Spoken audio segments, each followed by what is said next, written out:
우리 함께 찬송하도록 하겠습니다. 언제나 내 모습 노래합니다.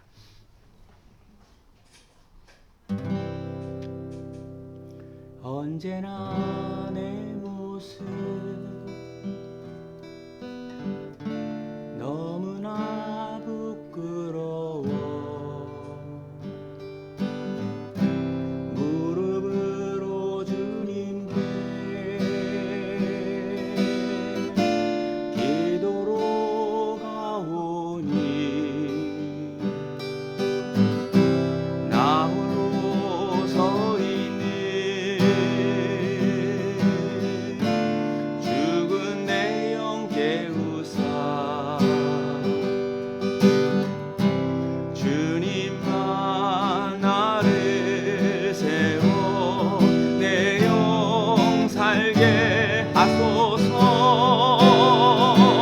주님 내 안에 주님 내 안에 계시고 주님 내 안에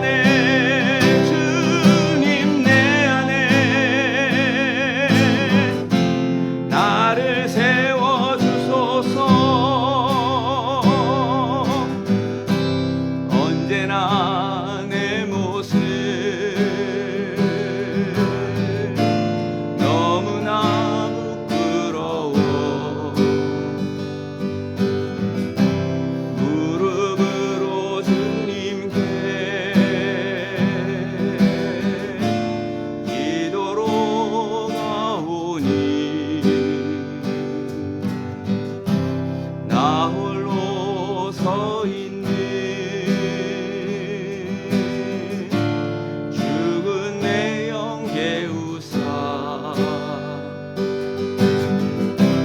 주님만 나를 세워 내 영 살게 하소서. 주님 내 안에 주님 내 안에 계시고 주님 내 안에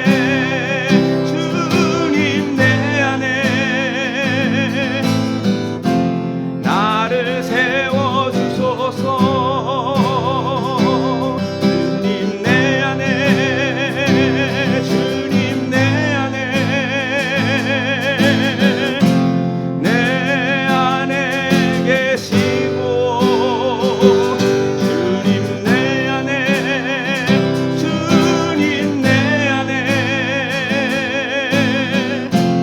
나를 세워 주소서.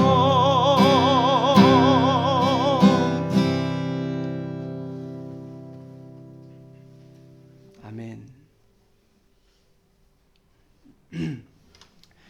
실로암 함께 노래하겠습니다.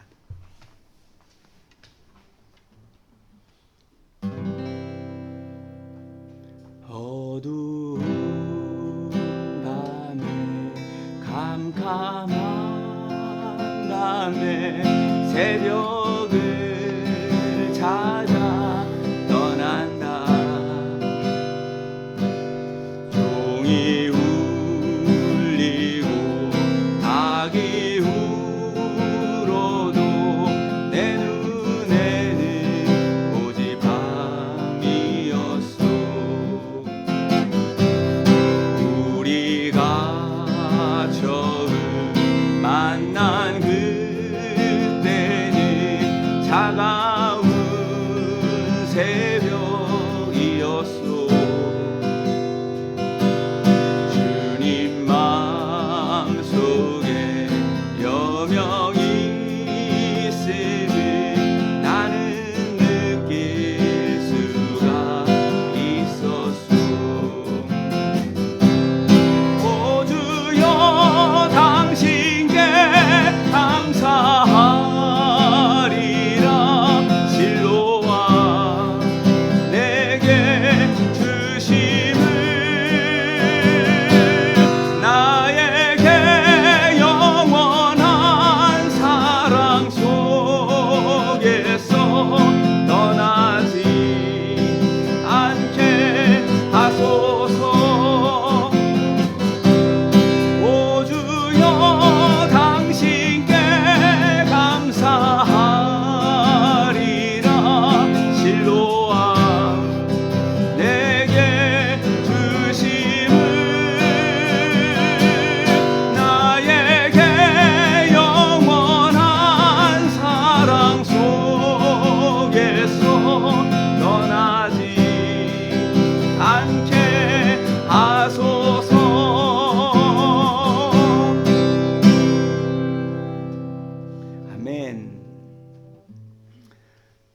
아주 먼 옛날 하늘에서는 함께 노래하겠습니다.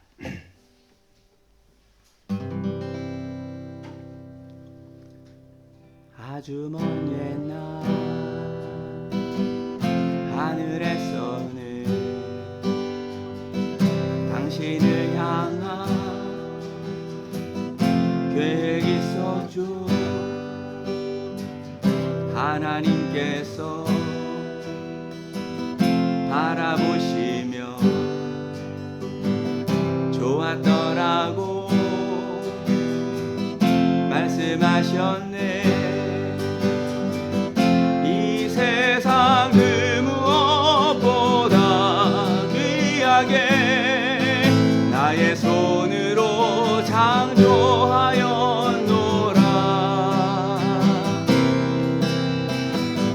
내가 너로 인하여 기뻐하노라. 내가 너를 사랑하노라.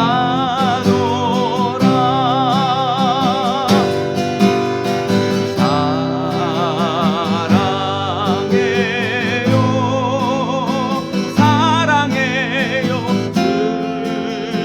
축복해요 축복해요 당신의 마음에 우리의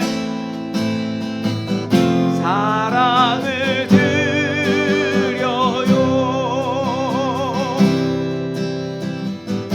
아주 먼 옛날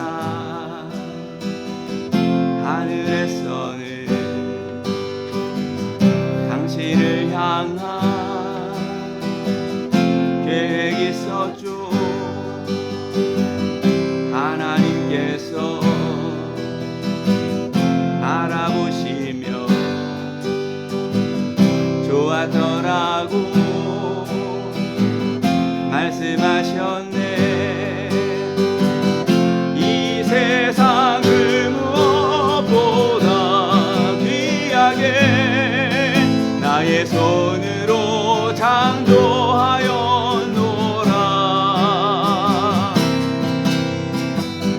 내가 너로 인하여 기뻐하노라. 내가 너를 사랑하노라.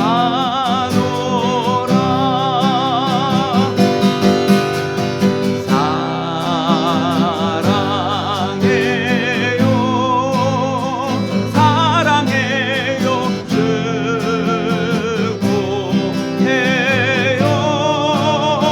축복해요 당신의 마음에 우리의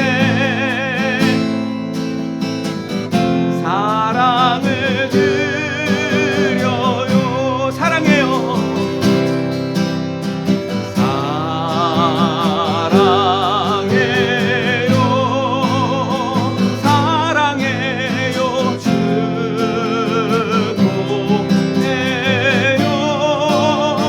축복해요 당신의 마음에 우리의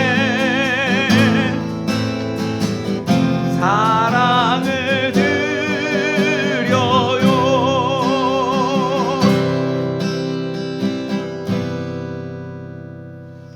아멘.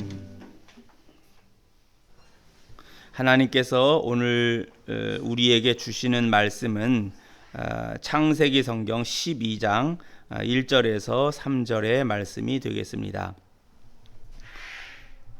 말씀을 찾으신 줄 알고 봉독합니다. 여호와께서 아브라함에게 이르시되 너는 너의 고향과 친척과 아버지의 집을 떠나 내가 내게 보여줄 땅으로 가라. 내가 너로 큰 민족을 이루고 내게 복을 주어 내 이름을 창대하게 하리니 너는 복이 될지라. 너를 축복하는 자에게는 내가 복을 내리고 너를 저주하는 자에게는 내가 저주하리니 땅의 모든 족속이 너로 말미암아 복을 얻을 것이라 하신지라. 아멘.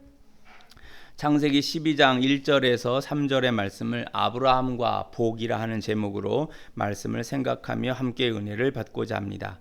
그런데 우리가 지난주에 그 창세기 11장 1절에서 그 9절의 말씀으로 바벨탑의 사건을 살펴보았습니다.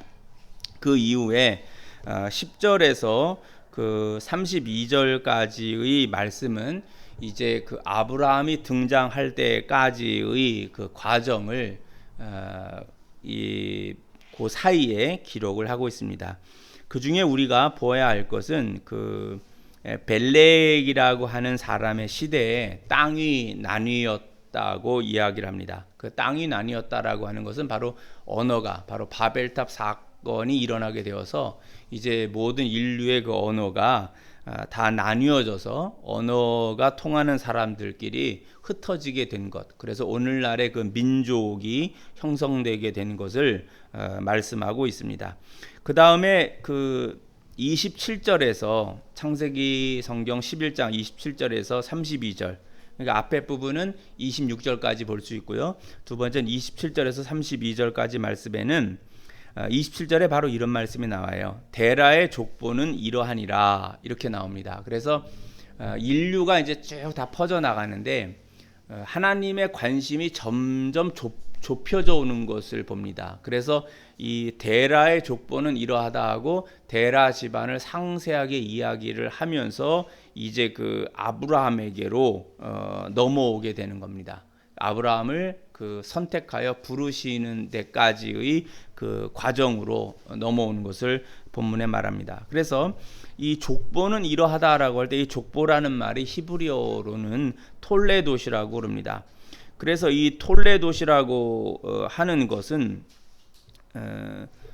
그 가문이 어떠하다라는 것을 이제 보여주는 건데 그 족보에서 보면 인간의 삶은 무엇일까? 지금처럼 개인의 삶이 중시되는 시대에 이 족보라는 것을 우리가 크게 중요시하지 않지요. 무슨 옛날에는 이제 결혼을 하려면은 그래 누구 자손인고 하고 물으면 얘 누구의 뭐 무슨 파의 몇 대 손입니다. 그 양반의 가문이구만. 그러면서 이제 그런 걸 다 가리고 옛날 말로 하면 이제 뭐 뼈대 있는 가문 이런 거를 다 따집니다. 그래서 그러한 것이 이제 나쁘게 저는 이제 젊었을 때 그런 게 좀 이렇게 거부감이 있고 불쾌하고 싫고 이제 그러했었습니다. 그래서 그런 거를 좋아하지도 않고 제가 이제 우리나라의 그 역사를 쓸 때도 이제 선교사로서 이제 쭉 가서 중국 역사도 살피고 또 한국인의 역사도 쭉 살피는데 어떤 위대한 인물이 있어도 그 인물들이 무슨 가문이다 이런 걸 하나도 안 썼습니다. 그 역사를 쓰는데 무슨 가문의 몇 대손으로서 누가 이런 일을 했다는 걸 전혀 안 썼는데 딱 한 분만 제가 그 가문을 쓴 분이 있어요. 우리 아들들은 알지 모르겠네. 누굴 썼을까? 내가 우리나라 역사에서 그 딱 한 사람만 그 가문을 썼는데 위대한 인물 한 분을 썼어요. 누굴 썼을까요? 한번 생각해봐요. 그냥 또 한참 가고 있는데도 물어보면 누구냐면 이순신 장군을 가문을 밝혀놨어요. 제가 글을 쓰면서 그분은 이제 덕수이씨 가문이라고 합니다. 그래서 제가 역사를 기록할 때 다른 건 다 뺐는데 이순신 장군은 어느 가문 사람이라는 것을 밝혀드려야 되겠다라는 만큼 정말 그 위대하다 이렇게 생각을 했어요. 대학생 때에 그 함석헌 씨의 지금 뭐 씨라고 하는데 그때 할아버지라고 부르죠. 제가 대학생 때 80년대에 이제 대학을 다닌 거니까 그때 이제 뜻으로 본 한국 역사라고 하는 그 책을 이분이 썼어요. 이 함석헌이라는 분은 뭐 무슨 그거를 이 세상에서 무슨 뭐 관리가 된 것도 없고 성공이나 뭐 이런 것도 없고 그냥 제야에 계신 분이죠. 그리고 이제 뭐 요즘은 하도 우파 좌파 이런 거를 해서 이제 많이 나누는데 지금에서 보면 따져보면 이분은 이제 그 당시에 제야의 계열이라는 게 당시엔 민주주의 계열이거든요. 제가 볼 땐 지금의 이제 민주주의는 그 순수한 사람들이 있는 것 같고 정말 이 사회주의의 잘못된 생각으로 가는 그런 게 지금 이제 나뉘어지는 것 같아요.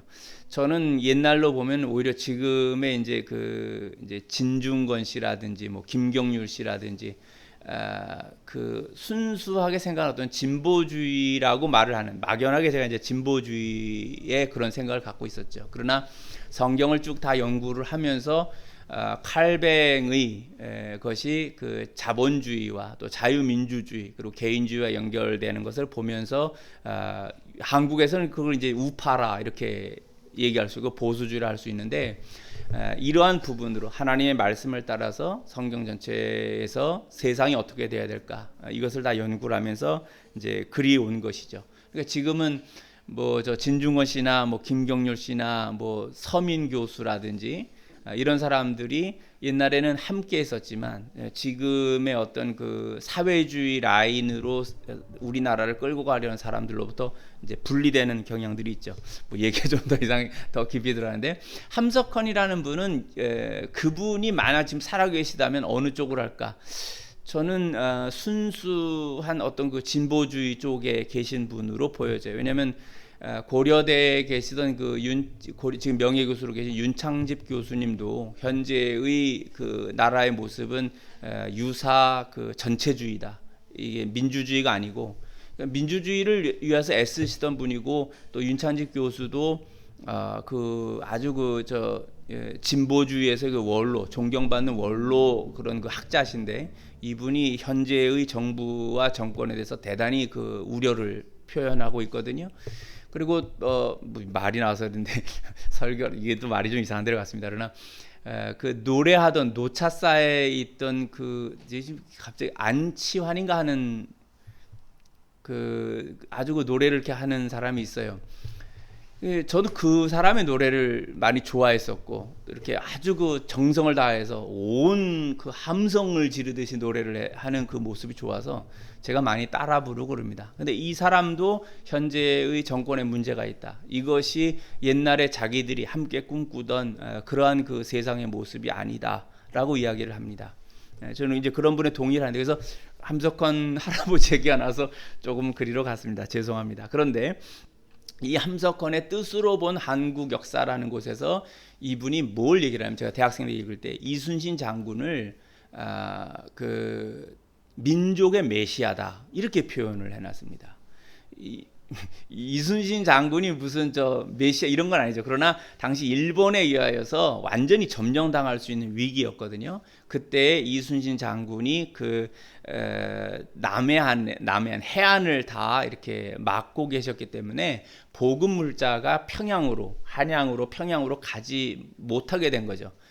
이 육지의 보급은 그 곽재우 장군이, 홍의 장군이라고 하는 곽재우 장군과 의병들이 이 얘기도 참 할 게 많은데 막고 있었어요. 그러니까 그거 500km 이상 되는 거를 보급을 못하고 배로 가야 되는데 백길은 이순신 장군이 막고 있어서 우리 조선이란 나라가 살아났고, 그때만 점령당했으면 지금 우리는 일본어하고 있었을 거예요. 다 일본 이름으로 바뀌어가지고 천황을 섬기며 사는 나라가 되었을 수도 있습니다. 그래서 그 덕수이 씨를 제가 했는데, 이 족보라고 하는 거, 그러니까 고말하다 그리로 갔는데, 이제 우리 젊은 사람들은 뭐냐면 자기 집안 가문에 어떤 위대한 인물이 있고 그거를 본받겠다, 그러한 그 본받음을 가지고 살겠다라는 의미에서 아주 좋은 의미가 있습니다.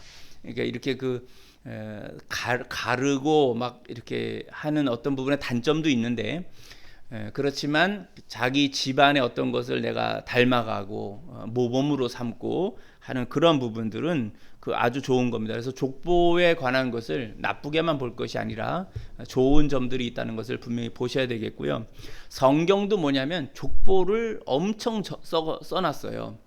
지금은 유대인들도 족보, 자기가 어떤 분이 옛날에 제가 대학교 공부할 때 신학생 때 이제 교수님이 말씀해 주시는데, 자기가 학생 때 물어봤대요. 유대인 학자가. 그런데 12지파, 당신은 유대인을 보고 당신은 어느 지파에 속합니까? 그랬더니 이미 수천 년이 지나고 다 전 세계에 흩어졌다가 모이잖아요. 그러니까 지금은 족보 개념이 없다. 12지파 개념이 자기들도 없다는 거죠. 그래서 그것이 없는데 하여튼 우리들이 볼 때는 유대인 그러면 어느 지파에 속한 사람일까 뭐 이런 걸 좀 생각할 수 있잖아요. 그런 얘기가 있었어요. 그래서 족보라고 하는 것을 그 좋은 장점의 의미에서 되살리고 갖고 가는 것은 좋다고 보여져요. 성경에서도 그러하고. 그런데 지금 이게 하나님께서 지금 족보는 사실은 그 창세기 4장과 5장에서 아담에서 아벨이 죽고 그 셋으로 이어지는 하나님을 믿는 족보가 있다는 것과 가인에서 자기 아들 그 에녹으로 이어지는 하나님을 안 믿는 족보가 있다는 거예요. 그러니까 두 흐름이 이 세상 속에서 있고, 이 세상은 지금 하나님을 믿는 사람과 안 믿는 사람들이 섞여 있어요. 그러한 곳에서 누가 누구를 낳고라는 게 계속 나오거든요. 예수님도 누가 누구를 낳고 해서 쭉 나오는데, 그것은 여자의 후손이 오시기까지 그 신앙이 이어져야만 여자의 후손이 오셨을 때에 그걸 근거로 복음이 전파되는 거예요. 그래서 믿음을 자기 자손에게 가르치고 전수시키는 게 이 세상에서 가장 중요해요. 기독교인들에게는 자기 후손에게 예수 그리스도를 구세주로 그리고 하나님 나라가 있음을, 부활이 있음을 정말 믿는 것, 순교를 할지언정 그 신앙을 버리지 않는 신앙을 갖도록 하는 것이 가장 중요해요.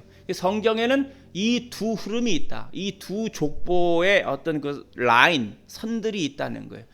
그래서 내가 어디에 속한 사람이냐라고 하는 것을 분명하게 알고 있는 것, 그것이 중요하다는 거예요. 그래서 성경은 그것을 바로 데라의 족보는 이러하니라 그랬는데, 그 족보라는 말이 톨레도시라는 히브리어예요. 이러하다라고 해서 처음에 어떤 성경을, 모세는 성경을 기록할 때 어떤 처음에 그 두 갈씩 문장으로 앞에 하나를 딱 던져요. 그 다음 뒤에 설명해요. 뒤에 설명한단 말이에요. 그래서 데라의 족보는 이러하다, 그리고는 쭉 그 밑에다가 설명을 한단 말이에요. 그래서 이 톨레도시라는 말 속에 내가 들어가느냐, 내가 신앙의 족보에, 이건 나중에 어디로 연결돼요? 계시록에서 내가 하나님의 생명책에 기록된 자냐, 하나님의 생명책에 기록된 자냐 아니냐라고 하는 것까지 보실 필요가 있어요. 두려운 말이죠. 이렇게 정상으로, 우리가 보통 정상이라고 이렇게 건강하게 젊어서 살 때는 그런 거 생각을 안 할 수 있지만요, 우리가 정말 하나님 앞에 선다고 생각해 봐요. 늙을 수도 있고 병들 수도 있고 어떤 그 불치의 병이 젊었지만 걸릴 수도 있고 여러 가지 위기가 올 수 있어요. 그때 나는 정말 생명책에 기록된 자인가, 그 족보의 라인에 있는 자인가, 이것을 생각하게 됩니다. 그리고 이 창세기 11장까지, 사실 이제 12장을 들어가기 전에 그 전체를 보면요, 창세기 1장부터 11장까지는 이거를 선사시대라 할 수 있습니다. 선사시대라고 하는 것은 프리히스토리라고 하는데, 역사라는 건 기록이 되어 있다. 그러니까 어떤 증거가 될 만한 것으로 기록이 되어 있다라고 하면 그 역사로 들어가는 겁니다. 그런데 그게 기록되지 않고 이게 구전, 입을 통하여서 전해 내려오는 것들이 있다. 보통 신화와 같은 것들이 그럽니다. 이런 것은 선사시대의 것인데, 이 성경에서 1장부터 11장까지는 일종의 역사가, 인간들이 어떤 것을 기록으로, 증거로 남겨놓는 것이 아닌 것, 의 어떤 모습으로 보세요. 현대의 그 안 믿는 사람들이 볼 때 그러다는 거예요.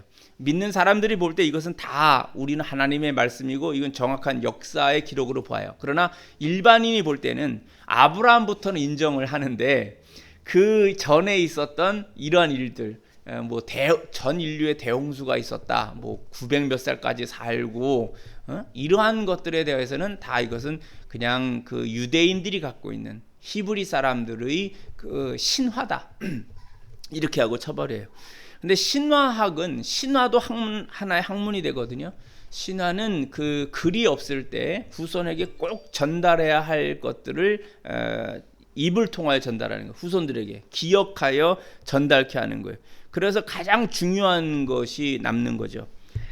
그래서 이 모세를 통해 하나님께서 말씀하시는 것은 아브라함이라는 사람을 선택하여서 그를 통하여 온 인류를 구원하는 일들이 전개되어 나가는데, 그 전에 인류의 역사는 어떠하였다, 그리고 인간들이 어떻게 하나님을 배반하고 부인하였다, 그리고 자기들의, 우리가 저 바벨탑에서도 봤었지만 우리 이름을 하늘에다 내자, 하늘에 닿는 탑을 쌓아서 우리 이름을 내자, 하나님에 의해서 창조된 인간이 하나님께 영광을 돌리는 게 아니라 자기의 명예, 사람들을 높이는 일을 하잖아요.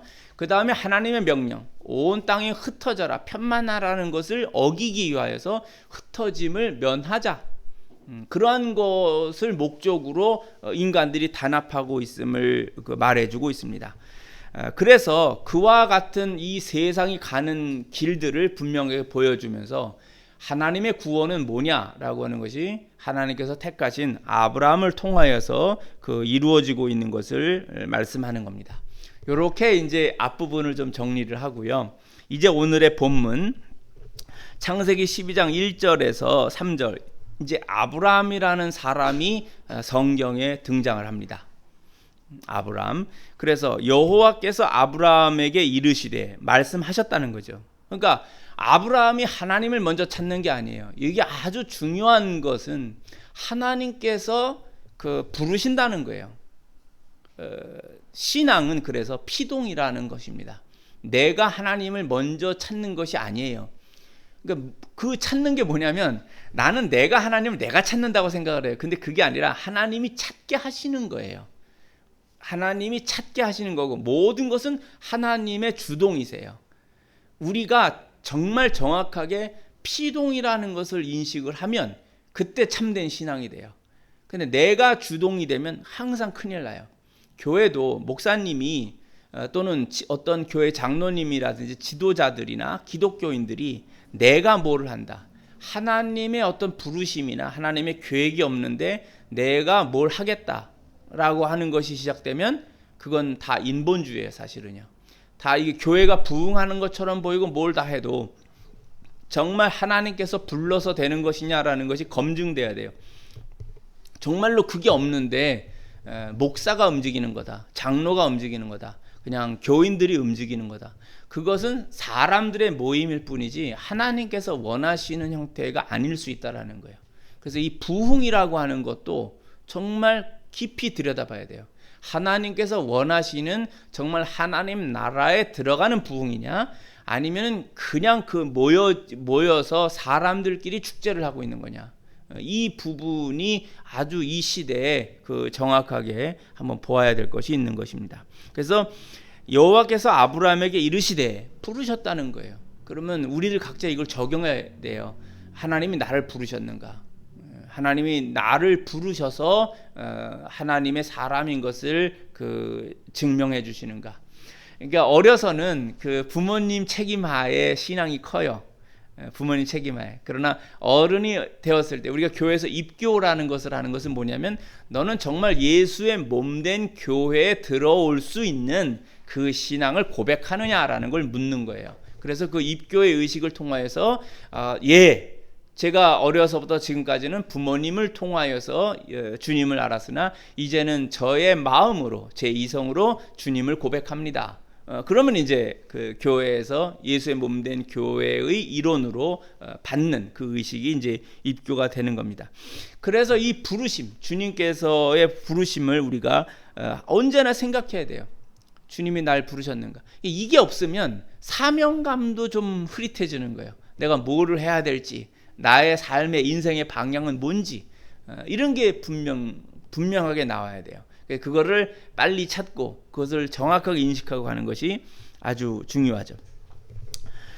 두 번째 우리가 볼 것은, 하나님이 아브라함을 부르시고는 너는 너의 고향과 친척과 아버지의 집을 떠나 그랬어요. 보통 사람의 삶의 근거가 우리들은 고향과 친척과 아버지의 집이죠. 그런데 하나님은 아브라함에게 이 세 가지를 떠나라고 말씀을 하십니다. 이전의 성경, 개역 한글 성경에서는 본토 친척 아비 집을 떠나 이렇게 번역되어 있습니다. 이 말을 고향이라고 바꾼 것은 아마도 본토가 조국을 의미하는 것으로 받아들여지기 때문이라고 해석됩니다. 히브리어에서는 그 에레츠라고 해서 그 땅, 나라 등을 의미합니다. 히브리어의 개념에서 볼 때 본토라고 번역하는 것이 더 적합해 보입니다. 그리고 선교의 개념에서 볼 때도 대개 이 선교라고 하는 것은 나라를 떠나서 다른 언어와 문화권으로 들어가서 복음을 전하는 것입니다.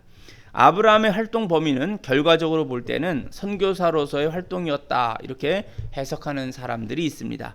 현대 기독교인들이 말하는 그 선교의 개념은 아니지만 아브라함이 하나님의 약속을 믿고 가나안 땅에서 살 때에 사람들이 아브라함의 배후에 있는 하나님이 계시다는 것을 인식하기 때문에 선교사의 삶이었다, 이렇게 볼 수 있습니다. 그러니까 아브라함은 처음에 갈대아 나라의 우르라고 하는 도시에 살았거든요. 이제 학자들이 볼 때 꽤 괜찮게 살았대요. 거기서 북쪽으로 올라와서 하란이라는 곳에 이제 아버지 데라와 함께 이쪽에 살다가 그 하란에서 이제 하나님께 부르심을 받는 거예요. 아브라함을 하나님 직접 부르신 것은 이제 하란에서요. 그래서 너는 내 본토 친척 아비집을 떠나서 이제 이렇게 말씀을 하신단 말이에요. 그래서 이제 아브라함이 그 다음에 이제 이 가나안 땅으로 와갖고 그 다음에 이제 이집트까지 내려가거든요. 그래서 이 아브라함의 그 삶의 여정은 아브라함이 가는 곳마다 뭐냐면은 아브라함 뒤에 막강한 신이 있다는 것을 사람들이 느끼게 돼요. 그래서 아브라함의 삶은 사람들에게 하나님을 인식시키는 그러한 삶이었다라는 거죠. 이제 우리가 각자가 자기들의 삶의 어떤 뭐 직장도 있고 뭐 학교를 다닐 수도 있고 여러 걸 다 하는데 그때 제 뒤에는 하나님이 있어, 이걸 느끼느냐 이거죠. 어떤 사람 보면 제 뒤에는 마귀가 있어, 제 뒤에는 귀신이 있어, 쟤는 악해, 제 뒤에는 아주 이런 게 있다, 나쁜 게 있다, 이렇게 되면 안 되잖아요. 그러니까 제 뒤에는 하나님이 분명히 계셔, 이게 이제 느껴지는 사람이 돼야 되겠죠. 그걸 이제 그리스도인이라 이렇게 볼 수 있습니다.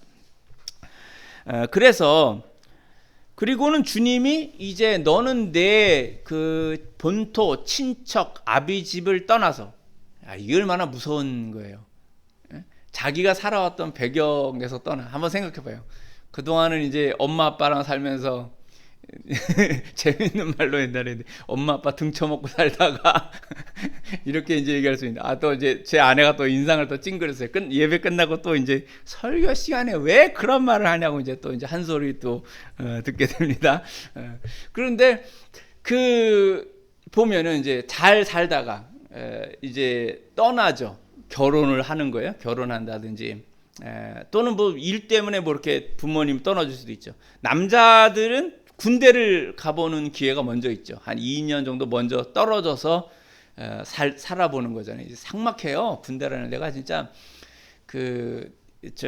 여자들이, 아내들이 남편한테 잘해줘야 돼. 진짜 한 2년 동안 엄청 고생을 하는데, 저는 이제 그 군인 목사였기 때문에 큰 저거는 아니었죠. 근데 대학 때 그 경험해 본 거죠. 문무대라든지 대학교 1학년 때 우리는 그 병영에 가서 일주일을 살아봐요. 처음 가도 얼마나 무서웠는지.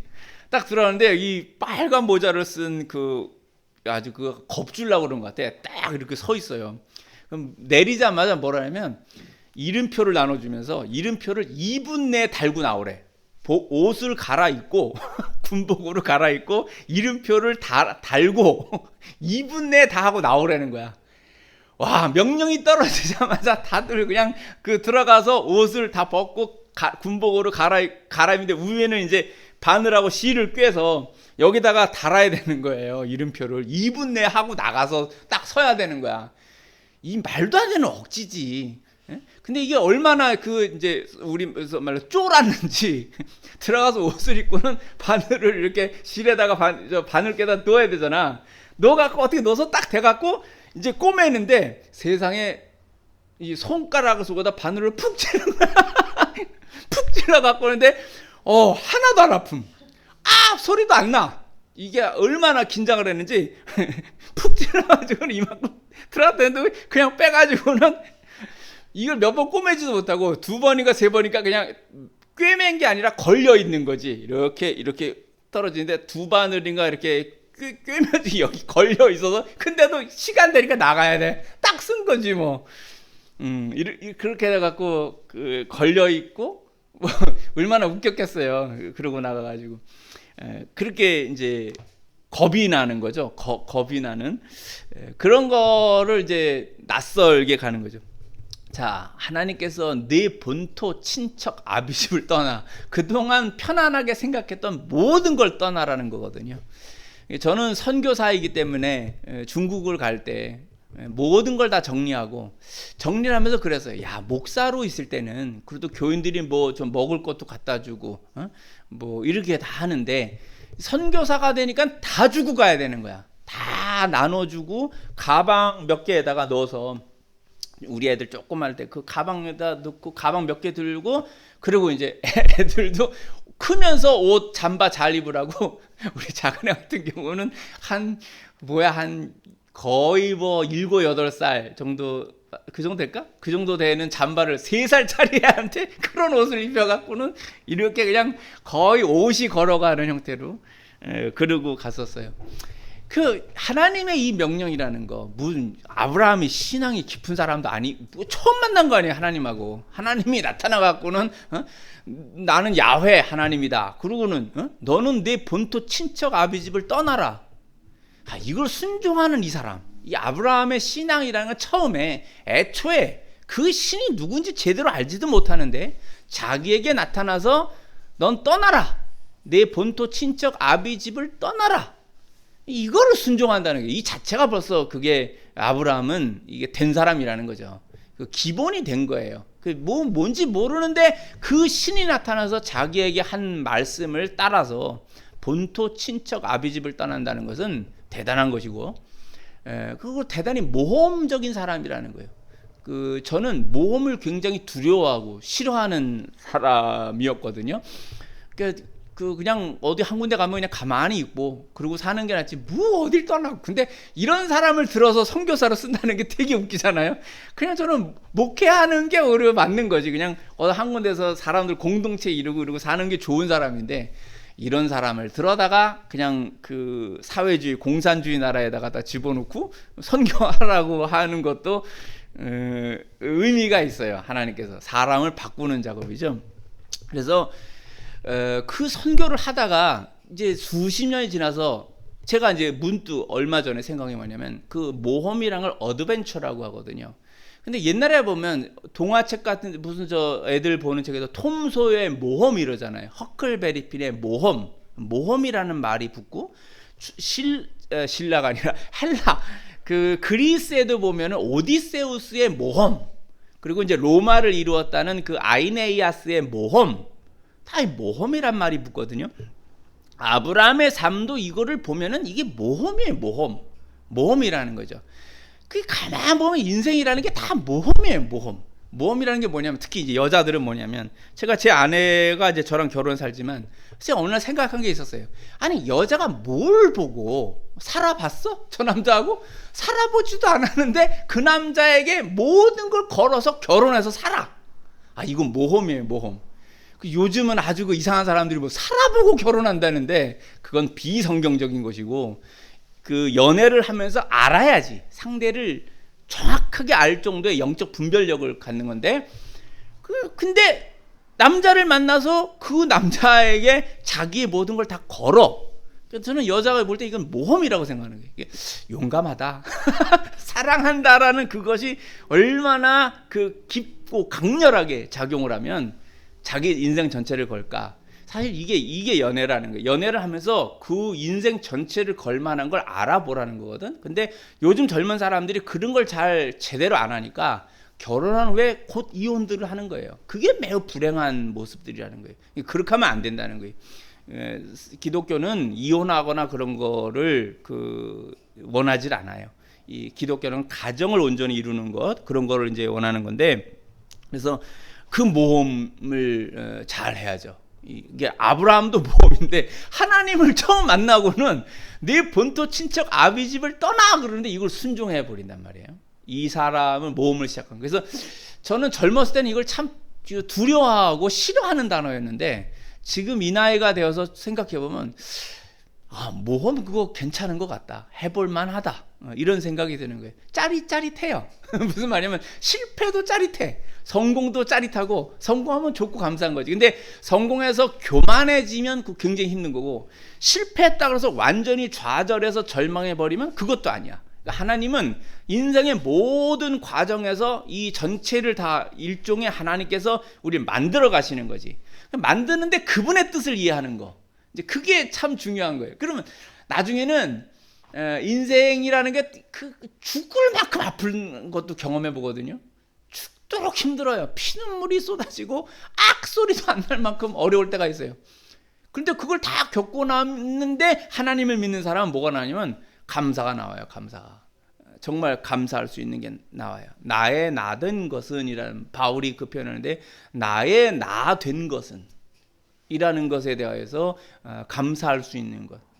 저는 이 표현을 할 수 있는 사람은 저는 성공적인 기독교인이라고 생각해요.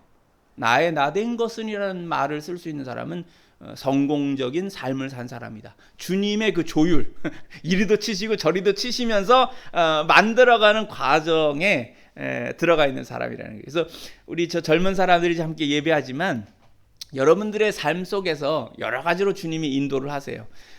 그것들을 다 나중에 보면 여러분 인생 그 끝때쯤 가서 보면은 즐거웠어요 주님. 이 표현을 할 수가 있을 거예요. 즐거웠어요 주님. 이 부분이 감사해요. 이러한 감각들, 이러한 경험들을 아브라함 보세요. 자기 아내를 지금 누이 동생이라고 나중에 그 속이는 일을 하잖아요. 자기가 살기 위해서. 당시의 법에는 그랬대요. 마지막에는 아내를 팔 수도 있는, 그러니까 뭐냐면 마지막에는 이제 그렇게 하는 경우도 있는데 그런 상황들을 이제 문화를 다 따라갔었던 거죠. 그래서 아브라함의 이 모험이라는 걸 우리가 이렇게 한번 정리해 볼 수 있고, 그다음 뭐냐면 내가 네게 보여줄 땅으로 가라 그랬거든요. 그러니까 여기서 청사진이 안 나와 있어요. 너는 내 본토 친척 아비 집을 떠나 그랬는데, 그러면 주님 그거 순종하려면 주님 제게 어떠한 계획을 갖고 계신가요? 이런 거를 말을 해줘야 되는데 그게 안 나와 있어요. 주님이 말씀하신 건 뭐냐면 내가 네게 보여줄 땅으로 가라는 거예요. 그러니까 아직 안 보여줬다는 거예요. 근데 무조건 떠나 이거예요. 주님의 명령은 일단 너가 안정되다고 여기는, 네가 편안하다고 여기는 거기를 그냥 떠나. 이렇게 말씀하신 거예요. 근데 그걸 순종했다는 거죠. 내가 내게 보여줄 땅으로 가기 위하여 일단 출발해 이거죠. 떠나라. 모험을 시작해라. 떠난 다음에 주님은 가나안으로 가라는 것을 말씀하신 거죠. 그래서 보여줄 땅으로 가라고 하시는데 궁극적인 것을 말씀하셨어요. 뭐냐면 내가 너로 큰 민족을 이루고라고 했습니다. 내가 너로 큰 민족을 이루고.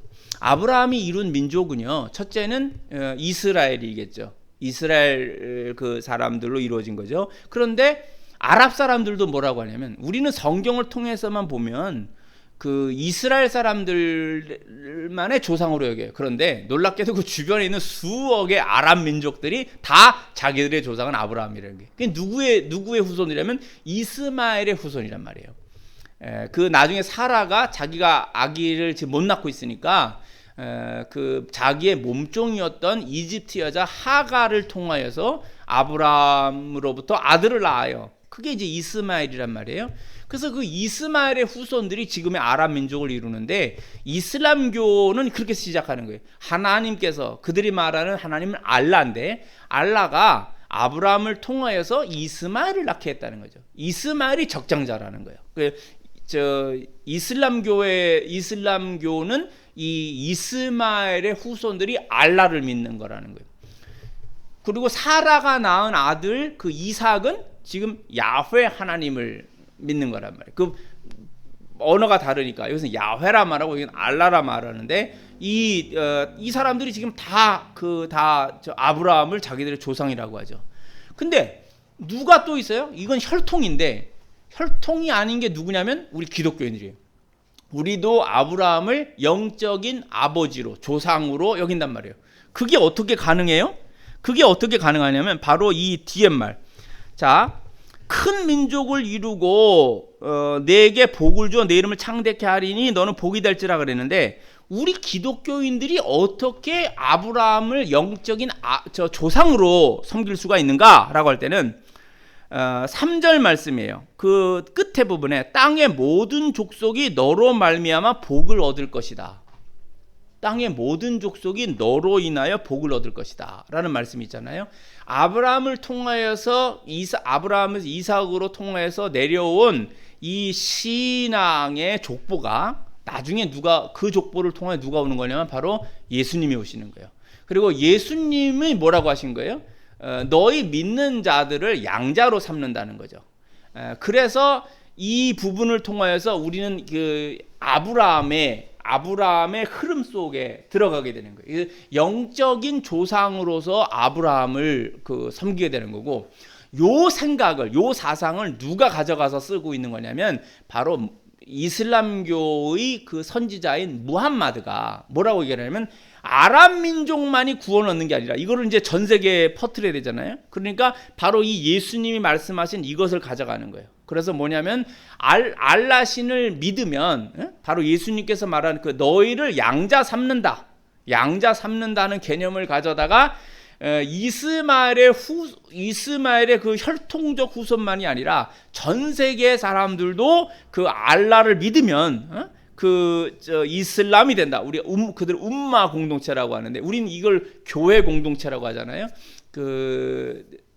그런데 에클레시아라고 하죠. 우리의 이 모임을 에클레시아인데, 그 사람들은 umma라고 그래요. 그래가지고 그 umma 공동체를 이스마엘의 혈통이 아니어도 된다는 거예요.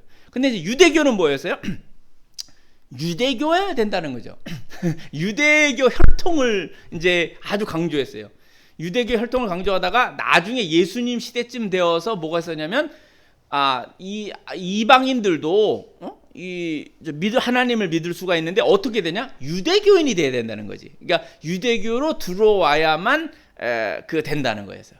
그래서 이제 그러한 모습으로 그 유대교에서 좀 확장되는 개념은 있지만, 그게 완전 크게 확장되는 건 아니죠. 일단 유대교 문화로 다 들어와라는 것이었고, 주님의 뜻은 땅의 모든 족속이 너로 말미암아 복을 받는다라는 것은 정하신 때에 예수님이 오셔가지고 전 세계로 복음이 퍼지는 그 하나님의 계획을 실천하는 거예요. 그런데 이것을 교묘하게 또 누가 이용을 한 거냐면은 그 무함마드가, 이슬람교에서 무함마드가 그 사상을 떼어다가 자기들 그 이슬람교회의 확장에도 이것을 사용을 했다는 거죠.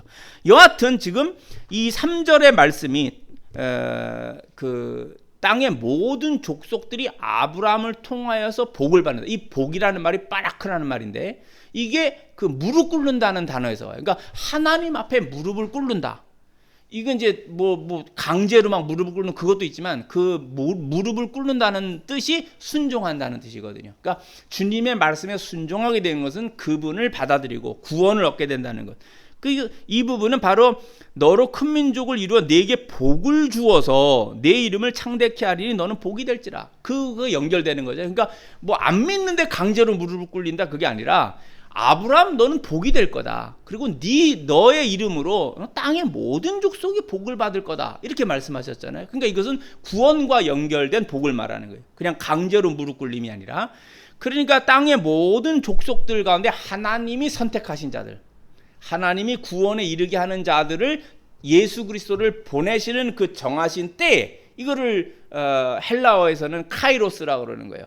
지나가는 시간인 이런 그 크로노스의 시간이 아니라 하나님이 정하신 어떤 예정의 때, 시간, 이런 걸 카이로스라고 하는데, 그것을 통하여 예수님이 오셨고, 그것으로 인해서 하나님께서 계획하신, 하나님께서 작정하고 계시는 모든 구원받는 자들을 이제 부르시는 거예요. 그걸 통해서 불러서 바로 우리 같은 사람들이 주님을 알게 되는 거죠.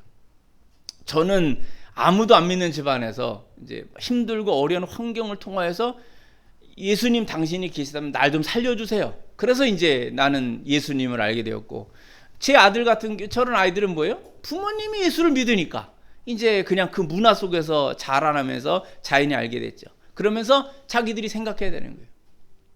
자기들이 정말 내가 예수를 믿는 것인가? 이 부모님이 믿는 부모님을 선택하신 그 하나님이라는 분이 정말 내가 믿고 따르고 나의 정말 구세주이신가? 여기에 대한 것을 진지하게 생각을 하고 그분을 받아들이는, 그리고 그분의 은혜, 거부할 수 없는 그분의 은혜가 내게도 있는가? 이런 것을 이제 우리가 한번 생각해 보게 되는 것입니다. 그렇게 될 때에 의미가 있게 되는 겁니다. 자, 오늘 그 말씀은 제가 이렇게 쭉 하면서 그냥 쭉 이야기가 됐어요. 그래서 창세기 12장 1절에서 3절은요, 이거 굉장히 중요한 말이에요. 선교학에서도 좀 전에 말했던 그 이슬람교 사람들에게도 이거 말할 게 많고, 유대교 사람들에게도 이걸 통하여 말할 게 많아요. 그리고 기독교의 그 근원이 뭐냐? 여기도 아주 중요한 거고, 또 아브라함이 처음에 보여줬던 그 모습, 하나님이 아브라함을 불렀는데 모험을 시작하는 거잖아요. 그분을 믿고 그냥 자기의 모든 편안했던, 안락했던 그러한 환경을 박차고 나가서 모험을 시작한단 말이에요. 그분을 믿고 그 일을 시작해요.